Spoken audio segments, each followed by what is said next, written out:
जयपुर के राजा की पुत्री ठाकुर जी की बहुत बड़ी भक्त थी। वह पूरा दिन ठाकुर जी की सेवा पूजा में ही मग्न रहती। तो राजा की पुत्री का विवाह हुआ करौली राजस्थान में, जहां मदन मोहन जी अभी विराजते हैं।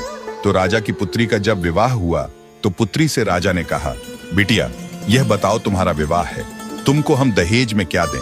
वैसे तो हमने सब दिया, लेकिन फिर भी तुम्हारी कोई इच्छा हो तो मांगो। पुत्री ने कहा, पिताजी मुझे सबसे ज्यादा प्रेम श्री मदन मोहन जी से है, तो क्या आप मुझे मदन मोहन जी दे सकते हैं? मैं इनकी सेवा पूजा अपनी ससुराल में करना चाहती हूँ। ये बात सुनकर राजा रोने लगा और अपनी पुत्री के चरणों में सर झुका के बोला, मुझे क्षमा कर दे पुत्री, तू जो मांगेगी सो दूंगा, पर यह मेरे हृदय है, मैं इनको नहीं दे सकता। मैं वृंदावन से मुगलों से बचा करके इनको लेकर आया हूँ, तू जो मांगेगी सो दे दूंगा, पर मदन मोहन जी को नहीं दूंगा। पुत्री बोली, पिताजी आपके पास गोविंद देव जी और गोपीनाथ जी तो हैं, एक ठाकुर जी मुझको दे दो।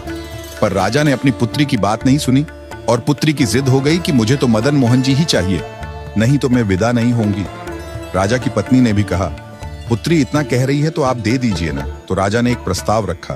राजा बोला, अच्छा पुत्री एक काम करते हैं, मैं तेरी आंख पर पट्टी बांध करके मदन मोहन जी जैसे 7 स्वरूप तेरे सामने खड़ा करूंगा, जिनमें से 6 स्वरूप जो होंगे वह मैं बनवाऊंगा और 1 स्वरूप वास्तविक मदन मोहन जी होंगे। अगर तूने असली मदन मोहन जी को पहचान लिया तो मैं यह मान जाऊंगा कि तू नहीं, ठाकुर जी ही तेरे संग जाना चाहते हैं। तो राजकुमारी बोली, ठीक है।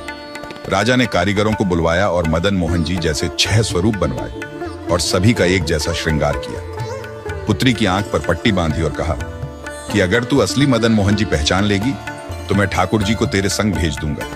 उसने हाँ तो बोल दिया, लेकिन वह कांपने लगी, घबराने लगी। वह रात्रि में जब सोई तो बहुत रोई और ठाकुर जी से कहने लगी, हे नाथ, अगर कहीं मैं आपको नहीं पहचान पाई, मेरे तो प्राणी ही निकल जाएंगे, विदा होना तो बहुत दूर की बात है। इस बात को सुनकर आधी रात में मदन मोहन जी उसके स्वप्न में आ गए और स्वप्न में आकर बोले, तू चिंता मत कर, तेरो ही मन ना है मोए ले जावे को, मेरो भी मन है तेरे संग जावे को। ठाकुर जी बोले, मैं एक काम करूंगा, जैसे ही तू मेरे स्वरूप को हाथ लगाएगी और मेरे हाथों को स्पर्श करेगी तो मैं अपनी कन्नी उंगली हिला दूंगा, तो समझ जाना यही असली मदन मोहन का स्वरूप है। अब तो दूसरे दिन वो पिताजी के पास गई, पिताजी जल्दी करिए, कब चलना है? तो पिताजी बोले, बिटिया तू भी क्या याद रखेगी, मैंने ऐसे स्वरूप बनवाए हैं कि कोई बता ही नहीं सकता कि असली मदन मोहन कौन से हैं। पुत्री की आंख पर पट्टी बांधी गई और कहा, जाओ और ढूंढ लो असली मदन मोहन जी को।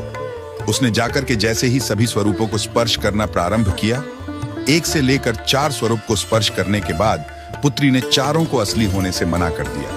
और जैसे ही 5वें ठाकुर के स्वरूप को स्पर्श किया और हाथों की उंगली को स्पर्श किया तो ठाकुर जी ने अपनी कन्नी उंगली हिला दी।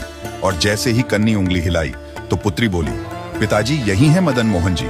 राजा के नेत्रों से आंसू गिर गए। राजा अपनी पुत्री के चरणों में गिर गए और उठ करके अपनी बिटिया को गले से लगा लिया और पुत्री के कान में बोले, मैंने ठाकुर जी की कन्नी उंगली हिलते हुए देख ली, मुझे यह बात पता चल गई है कि तेरी ही जिद नहीं है इनको ले जाने की, इनकी भी जिद है तेरे संग जाने की।